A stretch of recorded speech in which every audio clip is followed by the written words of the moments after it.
नमस्कार, आप सभी दर्शकों का एक बार फिर से अनदेखी लाइव के एक्सक्लूसिव शो अनदेखी कहानी में स्वागत है। आज के एपिसोड में हम आपसे रूबरू कराने जा रहे हैं एक ऐसे शख्सियत का जिन्होंने अपने जीवन में एजुकेशन को बहुत ज़्यादा महत्व दिया है। ख़ास तौर से वो बच्चे जो फ़ी भरने के लायक नहीं हैं, उनके एजुकेशन को इन्होंने बहुत ज़्यादा प्राथमिकता दी है और इसी कार्य में अग्रसर हैं। आइए सुनते हैं इनकी जिंदगी की कहानी, इन्हीं की मुँह ज़बानी।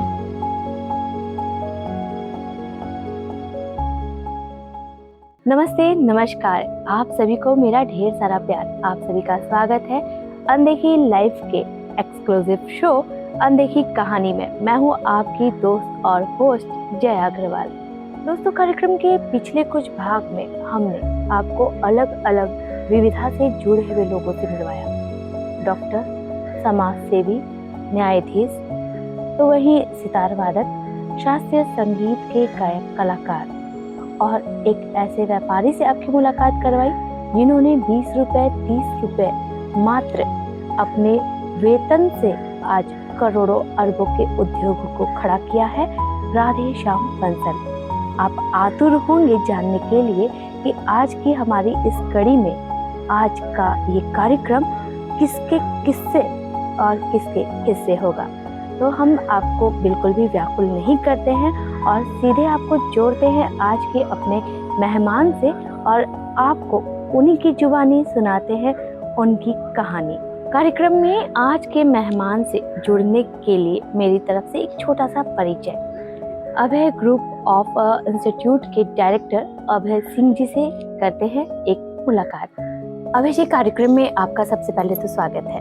मैं सभी को तहे दिल से धन्यवाद देना चाहूँगा, खास करके इस प्रोग्राम के संस्थापक जैन सर को और हमारे डायरेक्टर साहब देव सर और जो हमारी एंकर हुई मैम जया मैम को तहे दिल से धन्यवाद देना चाहूँगा। अभय जी, कार्यक्रम अनदेखी लाइव में जुड़े हमारे दर्शक सबसे पहले तो आपके बारे में कुछ जानना चाहेंगे, तो आप अपने जन्म और अपने परिवार के बारे में हमें कुछ संक्षिप्त में बताएं। जी मैम, मेरी जन्म की बात करूँ तो बिहार में ही एक जगह बार, वहाँ मेरी जन्म हुई जो मेरे नानी गांव था। उसके बाद मैं पटना चला आया। मैं पटना में ही अपने परिवार के साथ रहता हूँ। मेरे फैमिली में मेरे पिताजी हैं, माता जी हैं और एक मेरा भाई है जो फिलहाल अभी लखनऊ में LNT में जॉब कर रहा है। और अभी आपको खुशी की बात यह है कि अभी कुछ दिन पहले ही 10 दिन पहले उसका SDO पोस्ट पे भी सिलेक्शन हुआ।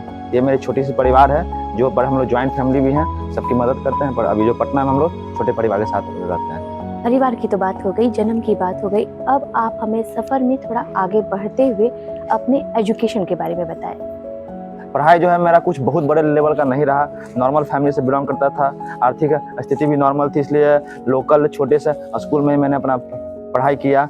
जब 10th पढ़ने के बाद फिर आगे पढ़ाई की बात हुई तो मैंने जब मेरी सोच हो गई तो मैं कुछ एज ए पार्ट टाइम काम करके भी मैं अपने पढ़ाई को, मैं पढ़ने का ललक बचपन से ही था, तो इसलिए मैंने तैयारी किया और मैंने अच्छे से पढ़ाई करने के लिए मैंने ICSE बोर्ड स्कूल में मैंने एडमिशन करवाया। 11th-12th का मैंने पढ़ा और वहाँ पे मेरे को टाइम क्लास 12th में 93.16 परसेंटेज आया। और उस परसेंटेज के आधार पर जब आगे की पढ़ाई होती है जिसको हम लोग UG की पढ़ाई बोलते हैं, और उस UG की पढ़ाई करने के लिए मैंने दिल्ली यूनिवर्सिटी को चुना, क्योंकि मुझे मालूम था कि मैं बिहार की राजधानी पटना में रह रहा था। तो मेरा सपना था कि मैं दिल्ली की, पूरा भारत देश की राजधानी दिल्ली में जाऊँ। और मैं दिल्ली में गया, मेरा DU में सिलेक्शन हुआ। वहाँ पे मैंने 2 कोर्सेज किया, एक तो केमिस्ट्री ऑनर्स, क्योंकि मेरा फेवरेट सब्जेक्ट रहा है केमिस्ट्री, और जब पार्ट टाइम मैंने एक लैंग्वेज की पढ़ाई भी की, स्पेनिश की पढ़ाई की। ये मेरा होल एजुकेशन, ग्रेजुएशन तक का पढ़ाई।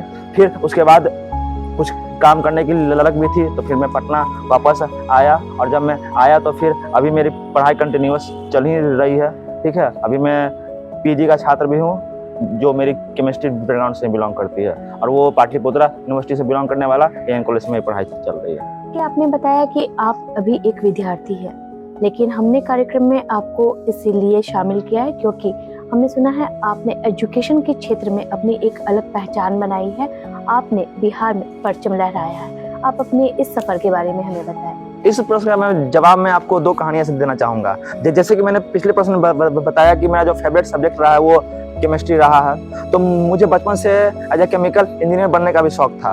बट ये कहानी है 10वीं क्लास की, जब मेरी स्कूल में सेंटअप की एग्जाम चल रही थी। जब मैं एग्जाम देने गया तो कुछ मेरे मंथ के फीस जमा नहीं थे, तो मुझे एग्जाम नहीं देने दिया गया। मुझे बहुत ज़्यादा पनिशमेंट भी मिला।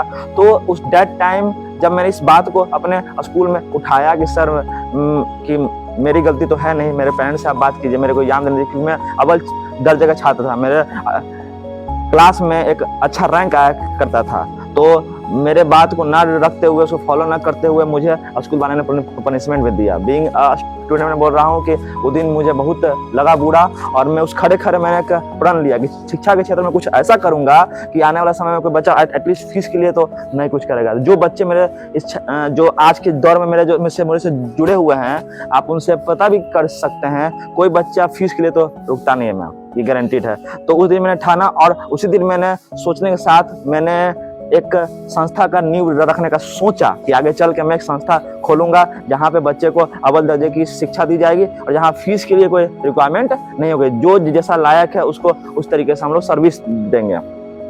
सिलसिला बढ़ा, और वहीं से एक घटना मेरे घर में घटी। ये दूसरी कहानी है। घटना क्या घटी कि मेरे घर में दैट टाइम मेरे पापा का स्वास्थ्य तबीयत ज़्यादा खराब हो गया, कुछ फिनेंशियल क्राइसिस और बढ़ गए। तो ये एक नौबत आया कि सब बच्चे को एज आ प्राइवेट स्कूल छोड़ के एक सरकारी स्कूल में संस्था में जुड़ने का मतलब आया। तो मैं बचपन से रहा था पटना में दादा दादी के साथ। मैं बचपन से पढ़ा था आईसीएसई बोर्ड स्कूल और सेंट्रल बोर्ड से पढ़ा था। तो मेरे को बहुत प्रॉब्लम होने लगा हिंदी मीडियम स्कूल में जाने में। मैं सिर्फ एक दिन गया था वो स्कूल का नाम भी मैं लेना चाहूँगा, बहुत बड़ा स्कूल है पटना का, राजेंद्र प्रसाद पब्लिक स्कूल जिसको बोलते हैं हम लोग, पटना हाई स्कूल के नाम से फेमस है वो। मैं एक दिन गया, मैं टिक नहीं पाया। मेरा भाई टिक गया, वहाँ पे पढ़ने भी लगा, पर मैंने छोड़ के वहाँ से चला आया। फिर मेरे दिमाग में क्या आया कि अब मैं क्या करूँ। तो मैं बहुत परेशानी में था, तकलीफ में था। तो मेरी एक हिस्ट्री की टीचर ने मुझे कॉल किया और बुलाया, बाबू तुम स्कूल नहीं आ, क्योंकि मैंने बोला कि मैं सब टीचर लोग मुझे चाहते थे। बुलाया और उन्होंने एक सवाल रखा मेरे पास कि मेरा एक ननद का बेटा है, क्या तुम उसको पढ़ा दोगे। हम बोले कि मैंने सोचा जरूर पढ़ा दूंगा। और मैंने उसको रेडी हुआ और मैं गया सामने उनसे मिलने के लिए, और मैंने उन्हें सर्विस दिया। और मैं लिटरली दिल से बोलना चाहूँगा कि मैंने ये सोचकर जवाब दिया कि मेरा स्कूल फीस आज भी मेरे को याद है 550 रुपीज़ था। मैं 600 लूँगा, मेरा स्कूल फीस मिल जाए, मेरा स्कूल नहीं छोटे। मतलब बोल के बहुत ज़्यादा नर्म, आंखें भी नर्म हो रही है। फिर क्या हुआ कि जब मैंने बात कर लिया तो जो उस बच्चे की माँ जो थी, तो उन्होंने मुझसे बात किया, बोला कि आप नए नए पढ़ा रहे हैं, अभी मैं आपको 700 रुपीज़ दूंगा। मेरे करियर का, टीचिंग करियर का पहला वो मतलब कि अर्निंग अमाउंट मेरे कान में गया। तो मेरे मन की बातें सारी पूरी होगी, मेरे स्कूल नहीं छूटेंगे। दैट टाइम मुझे ये नहीं था कि मेरे बड़े लेवल पर संस्था को लेकर जाना, बस ये था कि आगे चल के मैं करूँगा। और आपको खुशी होगी जान के कि मेरा फिर उस बोर्ड से ही मेरा पढ़ाई कंटिन्यू रहा। मैंने खुद से कमा कर फीस जमा किया और मेरी पढ़ाई कंटिन्यू हुई। और आफ्टर 10th मैंने एक संस्था का निर्माण रखा अपने घर में ही, ठीक है। और उसी स्कूल के बच्चे मेरे पास जो मेरे से जस्ट 1 साल जूनियर थे, मैं खुद था क्लास 11th में, बच्चे 10th के थे, बच्चे पढ़ने आए। और वो सिलसिला चालू हुआ 2-3 बच्चे से। और आज आपको बताकर खुशी होगी कि मेरे संस्था का नाम अभय ग्रुप ऑफ इंस्टीट्यूशन है। अभय कॉमर्स के नाम से चलता है, ग्रेविटास इंस्टीट्यूट नाम से दिल्ली में चलता है, और क्रिएटिव कोचिंग सेंटर नाम से बोरिंग रोड में चलता है। और उस संस्था में टोटल 43 टीचर्स काम करते हैं, 7 नॉन टीचिंग स्टाफ काम करते हैं, और करीबन मोर देन हम लोग हर साल 1200 प्लस बच्चे को पढ़ाते हैं टोटल अगर जोड़ दे तो। ये करियर चालू हुआ था एक घटना से, और ये आज कितने बच्चों का भविष्य बना रहा है। और मेरा आज का जो उद्देश्य है, किसी भी काम का एक उद्देश्य होता है, मेरे संस्था का एक मेन उद्देश्य क्या है कि बच्चे को अगर वो क्षमता नहीं है तो उसकी पढ़ाई रुकनी नहीं चाहिए, क्योंकि वो आज नहीं तो कल मदद करेगा। एक घटना का एग्जांपल मैं देना चाहूँगा। एक लड़का था मेरा शुभम गुप्ता, ठीक है, मैं उनसे आपको मिलवाना भी चाहूँगा कभी, क्योंकि मेरा सबसे बेस्ट छात्र रहा है। वो लड़का को मुझे आज भी याद है कि उसके फादर जो है नॉर्मल रिक्शा चलाते थे। उस बच्चे को मैंने फ्री में पढ़ाया 12th तक। आपको जान के आश्चर्य होगा, वो लड़का भी IIT बॉम्बे का सिविल ब्रांच का टॉपर है वो, और उसको 2.3 लाख का पैकेज मिला है, ठीक है। तो कोई बच्चा उस समय मदद नहीं करता। आज वो बच्चे ने फोन किया मेरे को, भैया मेरे को पैकेज मिल गया है, मैं पटना आ रहा हूँ, मैं आपका एक सेंटर का पूरा खर्च मैं आपको उठा कर दूंगा। तो किसी बच्चे को हम किसी की मदद करते हैं तो कभी ना कभी रिटर्न होकर आता है। तो मेरी मदद थी, जिससे मेरी संस्था का हुआ ग्रोथ, और भी संस्था मेरे तेजी से बढ़ रहे हैं, आगे बढ़ रहे हैं। और आशा है कि पूरे बिहार, पूरे इंडिया में एक बिहार का संस्था जो है उस लेवल पे आए, और जो एक उद्देश्य के साथ आए। और सिर्फ एजुकेशन लाइन में सिर्फ संस्था नहीं, सिर्फ कोचिंग लाइन नहीं है, मेरा कॉमर्स का भी चलता है अभय कॉमर्स के नाम से। और आने वाले समय में हम लोग स्कूल भी खोलेंगे। अभी मेरा उम्र छोटा है बट सपने बहुत बड़े हैं। मेरा पहले से मैंने अपने स्कूल का नाम सोच के रखा है अभय महाविद्यालय के नाम से। आप उसका वेबसाइट सब कुछ है, ठीक है। अभी नहीं है धरातल पे, पर आने वाले समय में वो भी जरूर खुलेगा। और उस स्कूल में मेरा टारगेट क्या होगा कि हर बच्चे को स्किल बेस्ड एजुकेशन पढ़ाया जाए। बिहार में सिर्फ और सिर्फ फोकस होता है गवर्नमेंट जॉब पे, बिहार में सिर्फ फोकस होता है एक ट्रेडिशनल पढ़ाई पे। बट अगर बिहार के युवा को हर चीज का नॉलेज दिया जाए, हर चीज का स्किल दिया जाए, तो बिहार हमारा नंबर 1 स्टेट तो बनेगा ही बनेगा, बट पूरे वर्ल्ड में इसका नाम प्रचम लड़ेगा। ऐसे तो अभी लहरा रहा है और ऊपर जाएगा। अभय जी, आपसे बात करने के क्रम में इस कार्यक्रम में हमने देखा कि बात करते करते आप बहुत ज़्यादा स्पीड पकड़ रहे हैं या आप बीच बीच में कहीं रुक रहे हैं। जहाँ तक हम जानते हैं इसे हकलाना या बातों के क्रम में अटकना कहते हैं। ये शायद आपकी कमी होगी। जी जी। इस कमी ने आपके करियर पर आपको आगे बढ़ने में मदद की या रुकावट, क्या प्रभाव डाला आपके लाइफ स्टाइल पर आपकी इस छोटी सी एक कमी ने? जी मैम, आप एक अनुभवी एंकर ने सही समझा कि मुझे बहुत प्रॉब्लम ये है। मेरे को इसको हम लोग स्टैमर बोलते हैं। स्टैमरिंग का प्रॉब्लम मेरे को बचपन से रहा और मुझे कुछ समय तक मुझे बहुत परेशान किया। अपने एकेडमिक एजुकेशन में मुझे बहुत सारा उली का मतलब कि इसमें शिकार हुआ। मुझे बहुत सारे कठिनाइयों को शामिल करना पड़ा। बट कुछ वक्त बाद एक घटना घटी जब मैं कॉलेज में गया, तो उस घटना ने मुझे इस चीज़ को मेरा ताकत बना दिया। आज जब मैं एक स्टैमर बॉय था, मैंने उस पर काम किया, कंटिन्यूअस काम किया और काम करते करते और आज मैं एज उसी को यूज करके मैं एक कंपनी चलाता हूँ जिसका नाम मोटिवेशन अड्डा है। और इस मोटिवेशन अड्डा का तहत आपको जान के बहुत खुशी होगा एज एंकर कि उससे मैं लोगों के बड़े बड़े कंपनी का सेमिनार लेता हूँ जहाँ से मुझे कुछ आर्थिक सहायता भी मिलती है। तो इस तरीके से एक समय तक मुझे ये तकलीफ दिया, बट अब वो मेरा ताकत बन चुका है और ये ताकत मैं बहुत लोगों तक पहुँचा रहा हूँ अपने कंपनी मोटिवेशन अड्डा के माध्यम से। किसी ने खूब कहा है, हर किसी को यहाँ मुकम्मल जहाँ नहीं मिलता, किसी को ज़मीं तो किसी को आसमान नहीं मिलता। लेकिन कुछ ऐसे जिद्दी भी होते हैं जो अपने तकदीर की लकीरों को बदलकर अपनी कहानी अपने जिद पर खुद लिखते हैं। आप में जो ये एक कमी है छोटी सी, बोलने के क्रम में रुकना या फिर बहुत जल्दबाजी में बोलना, इसमें आपके परिवार ने, आपके दोस्तों ने, आपके रिश्तेदारों ने या समाज ने आपकी कितनी मदद की? किसने आपको सबसे ज़्यादा आपके इस कमी से बाहर निकलने के लिए सपोर्ट किया?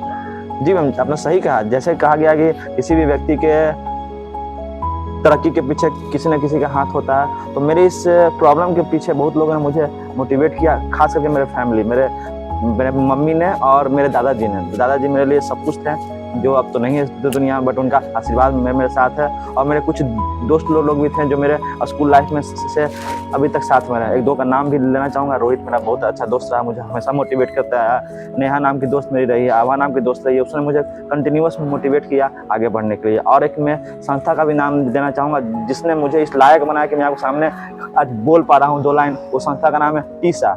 टीसा से मैंने बहुत कुछ बोलना सीखा, आगे बढ़ना सीखा, जो इस काम ही करती है इस हमारे जैसे लोगों को आगे बढ़ाने के लिए। आपने अपना जवाब खत्म करते करते हमारे दर्शकों के बीच एक नाम छोड़ा, टीसा। क्या है ये? जी मैम, आपने टीसा के बारे में बताया तो मैं उसके बारे में बताना शुरुआत करूँगा तो बहुत कम पड़ जाएगा, क्योंकि मेरे लिए वो सब कुछ है। ठीक है, तो टीसा एक एक्चुअली संस्था है जो पूरे बिहार इंडिया लेवल पर काम करती है, खास करके स्टैमर पर्सन के लिए, जिसको बोल सकते हैं मेरे जैसे पर्सन्स के लिए हेल्प करती है, जो नॉर्मल उसको इंसान बनाने में मदद करती है, बोलने के लिए प्रैक्टिस करवाती है। बहुत सारे इसमें सेगमेंट होते हैं और हर साल हम लोग कुछ ना कुछ बड़े लेवल पर काम करते हैं इसके लिए। और आपको जान के बहुत खुशी होगी कि मोर देन इसमें 1,20,000 लोग इसमें जुड़े हुए हैं और बिहार में 40,000 प्लस लोग जुड़े हुए हैं। और हम लोग आने वाले दिसंबर मंथ 24-25 दिसंबर को नेशनल कॉन्फ्रेंस करने जा रहे हैं। वो जो नेशनल कॉन्क्लेव होगा, जो हर लोग पूरे इंडिया से हमारे बिहार पटना में आएंगे और आपके हम इंटरव्यू के माध्यम से उन लोगों को भी हम ये चीज़ इन्विटेशन देना चाहेंगे जो बच्चे इस तरह के हैं, जो व्यक्ति हकलाते हैं, आप हमसे उस नेशनल कॉन्फ्रेंस में जुड़ सकते हैं, आप आ सकते हैं। डिटेल आपको मिल जाएगा इस वीडियो के लिंक में, सब चीज़ में। तो हम चाहेंगे कि आप लोग आइए और इस चीज़ से दूर कीजिए, क्योंकि ये जो मैम प्रॉब्लम है ये आसानी से सॉल्व हो सकता है और इसका माध्यम हम लोग सब लोग बन सकते हैं। तो ये टीसा समझिए कि एक बहुत संस्था है जो इसके लिए कंटिन्यूअस काम कर रही है और करते जा रही है। अभी जी कितनी बार ऐसा होता है कि हम जो ज़िंदगी जी रहे होते हैं या जो भी हमारी उस समय की सिचुएशन होती है, हम उससे बहुत खुश होते हैं, जो कमाते हैं, जो खाते हैं या जैसे परिवेश में रहते हैं। खुद को हमें प्रूफ करने के लिए सामने वाले को कि हम और कितना कर सकते हैं, हमें बहुत स्ट्रगल करना पड़ता है। हम खुश, लेकिन फिर भी सामने वाले की अपेक्षाएं बहुत होती हैं कि आप और क्या क्या कर सकते हैं। जैसा कि एक छोटी सी आपकी कमी ने आपको और ज़्यादा खुद को प्रूफ करने के लिए बहुत इंस्पायर किया होगा। हम आपसे ये जानना चाहेंगे कि हमें पता चला कार्यक्रम के माध्यम से आपकी एक और छुपी हुई छोटी सी खूबी है कि आप लोगों के बीच मोटिवेशनल स्पीच भी देते हैं। तो जाहिर सी बात है, हमारे दर्शक इस बारे में ज़रूर आपसे जानना चाहेंगे। आप अपने इस सफ़र के बारे में हमें कुछ अपनी एक अनछुई सी कहानी बताएं। आपने बिल्कुल सही कहा कि एक मैं अभी सिर्फ बिहार में नहीं, पूरे इंडिया में अलग अलग स्टेट में अलग अलग कंपनीज़ के लिए, अलग अलग ऑर्गेनाइजेशन के लिए, स्कूल्स के लिए, संस्थानों के लिए मैं मोटिवेशनल स्पीकिंग करता हूँ।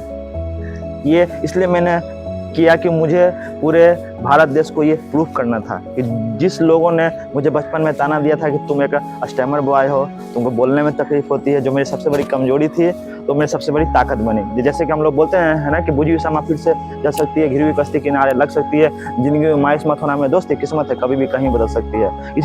इसी शब्द के साथ जो मेरे दादाजी मुझे कहा करते थे, मैंने उसको लेकर आगे बढ़ा और मैंने इस पर कंटिन्यूअस काम किया, प्रैक्टिस किया। और जान के आपको आश्चर्य होगा कि एक संस्था से मैंने शुरुआत की थी, मुझे उन्होंने एज एंकरिंग करने के लिए बुलाया था। और जब मुझे बुलाया तो जब एंकरिंग करने के बाद मुझे कुछ वहाँ से पैसे नहीं मिले, तो मुझे मालूम चला कि बोलने से पैसा भी आता है। और तब मेरे दिमाग में बैठा कि मैं बोल कर मैं इतना आगे बढ़ूंगा कि मेरी कमजोरी एक दिन मेरी ताकत बनेगी और पैसे की तो प्रॉब्लम ऑटोमेटिक सॉल्व हो जाएगी, क्योंकि मैं काम करूंगा ऑटोमेटिक पैसे भी आएंगे। इसके साथ में अभी मेरे पूरे इंडिया में बहुत सारे क्लाइंट है। मैंने चंडीगढ़, गैंगटॉक, मेरठ जैसे शहरों में मेरे बड़े बड़े होटल में मैंने प्रोग्राम लिया है। और मुझे पूर्ण विश्वास है कि बिहार का मैं एक ऐसा मोटिवेशनल स्पीकर बनूंगा कि जो एक स्टैमर होने के बावजूद बिहार का नाम पूरे इंडिया में परचम लहराएगा, और ये जरूर होगा, ये मेरा पूर्ण विश्वास है।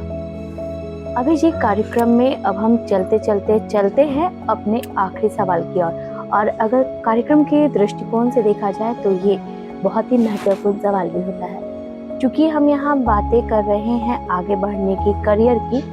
तो यूथ को आप क्या मैसेज देना चाहेंगे कार्यक्रम के माध्यम से, अपनी कमियों पर वो किस तरह अंकुश लगाए, रोक लगाए और आगे बढ़ पाए? ये लास्ट सवाल का जवाब मैं देना चाहूँगा। जो हमारे देश का सबसे बड़ा प्रॉब्लम है वही मेरा संदेश होगा यूथ के लिए। अगर हम जानते हैं कि हमारे पूरे भारत देश का सबसे बड़ा प्रॉब्लम है बेरोजगारी प्रॉब्लम, तो being a teacher, being a educator, being a motivator, हम ये बोल सकते हैं कि जीवन में आगे बढ़ने के लिए, संस्कार प्राप्त करने के लिए पढ़ाई आपका यूजफुल होता है। बट हम टीचर्स होकर क्या देखते हैं, बहुत सारे बच्चे में बहुत सारे गुण होते हैं, उस गुण को पहचान नहीं पाता है। क्योंकि अभी के जो गार्जियंस है, जो पेरेंट्स हैं, वो बच्चे पे जबरदस्ती पढ़ाई को थोप रहे हैं, या फिर तुमको यही करना है, ट्रेडिशनल पढ़ाई चल रहा है कि वही पढ़ाई करके आप आगे बढ़ सकते हैं। पर मैं ये बोलना चाहूंगा, जो उनके अंदर टैलेंट है, जो उनके अंदर स्किल्स है, अगर उस पर काम करें वो ज्यादा जीवन में आगे बढ़ सकते हैं, वो आगे कर सकते हैं। और पढ़ाई करना जरूरी है संस्कार के लिए, बट हमारा स्किल डेवलप होना ज्यादा जरूरी है आगे बढ़ने के लिए। जैसे कि एग्जाम्पल, हमारा बिहार फेमस होता है किस चीज के लिए? हर क्षेत्र में आप चल जाइए, पर बिहार जो हमारा है government exam UPSC BPSC crack करने वाला सबसे बड़ा स्टेट माना जाता है। बट बाकी क्षेत्र में अच्छा नहीं हो पाता। इसका मतलब ये नहीं है कि हमारे बिहार के बच्चे में वो टैलेंट नहीं है, हमारे बच्चे को वो प्लेटफॉर्म नहीं मिल पाता है, हमारे बच्चे के अंदर वो मोटिवेशन पेरेंट्स लोग नहीं दे पाते हैं। तो अगर पेरेंट्स ये चाहेंगे कि उस बच्चे को आगे बढ़ाया जा सके, तो आप उनसे जुड़ सकते हैं। फॉर एग्जाम्पल, बहुत सारे स्किल्स को मैं डिफाइन करना चाहूंगा एक दो एग्जाम्पल देकर। जैसे कि एक व्यक्ति पढ़ता है, आगे बढ़ता है, अपना ग्रेजुएशन कंप्लीट करता है और एक नॉर्मल सा एग्जाम, बैंक का एग्जाम निकालता है, तो वो जीवन में जितना धन अर्जित कर पाएगा, कोई एक बच्चा जिसको सिंगिंग में इंटरेस्ट है, वो सिंगिंग करके वो एक दिन में कमा सकता है, बड़े बड़े सोच करके। कितनी बड़ी पावर है एक स्किल का। एक बच्चा जो है बहुत पढ़ने में कमजोर है, उसको कंप्यूटर में इंटरेस्ट है, वो लैपटॉप बनाना सीख ले या कुछ और भी स्किल सीख ले, तो उस लैपटॉप कमाने से अगर दिन का 4 लैपटॉप भी बनाता है और वो मिनिमम 1000 से 1500 भी कमाता है, तो कम से कम 6-7 हजार रुपये डेली कमाएगा, और महीने की आप लेंगे निकाल तो लाख पार कर जाएगा। एक अच्छे IAS का सैलरी भी नहीं है, तो पढ़ाई करके आगे बढ़ सकते हैं, स्किल पे ज्यादा ध्यान देंगे तो हो सकता है। और हम जो भी इस वीडियो को देख रहे हैं, जो इस इंटरव्यू को देख रहे हैं, जब मैं एग्जांपल देना चाहूंगा, मैं आपसे पूछना चाहूंगा मैम, आपका जो पढ़ाई रहा वो मतलब बहुत आप ब्रिलियंट स्टूडेंट थी, एवरेज थी या बिलो एवरेज स्टूडेंट थी? एवरेज। देखिए मैम, जो इस प्रोग्राम में एज एंकर होस्ट कर रही हैं, बीइंग एवरेज होकर इतनी अच्छी एंकर हैं और बड़े बड़े प्रोफेशनल एंकरिंग करती हैं, जो हमारे बिहार के लिए गर्व की बात है, ठीक है। और बीइंग तो इस तरीके से हम लोग आगे बढ़ते हैं। तो जब एक एवरेज स्टूडेंट इतना आगे क्यों बढ़ पाया? आज स्किल था, तो अगर इनके पेरेंट्स भी चाहते हैं कि सिर्फ पढ़ाई करके ही आगे बढ़े, तो क्या उतना आगे बढ़ पाती? नहीं बढ़ पाती। समाज में इज्जत मिल पाता? नहीं मिल पाता। तो बच्चे लोग, पेरेंट्स लोग जो भी इस वीडियो को देख रहे हैं, हम चाहेंगे कि आप उनको पढ़ाई दें संस्कार के लिए, बट उनको उनके स्किल्स पे भी ध्यान दें। और हम कुछ एग्जाम्पल देना चाहेंगे बिहार के, जो ऐसे ऐसे प्लेटफॉर्म है जिस कारणवश हमारा बिहार और आगे बढ़ सकता है। जैसे कि जो बच्चे एक्टिंग के क्षेत्र में आगे बढ़ना चाहते हैं, सिंगिंग क्षेत्र में आगे बढ़ना चाहते हैं और फिल्म डायरेक्शन के क्षेत्र में आगे बढ़ना चाहते हैं, तो हमारे बिहार का सबसे बड़ा प्रोडक्शन हाउस जो बहुत तेजी से आगे बढ़ रहा, फास्टेस्ट ग्रोइंग प्रोडक्शन हाउस है, जिसको हम लोग HD मोशन पिक्चर्स बोलते हैं। तो वहाँ पे बहुत सारे बच्चे जा सकते हैं,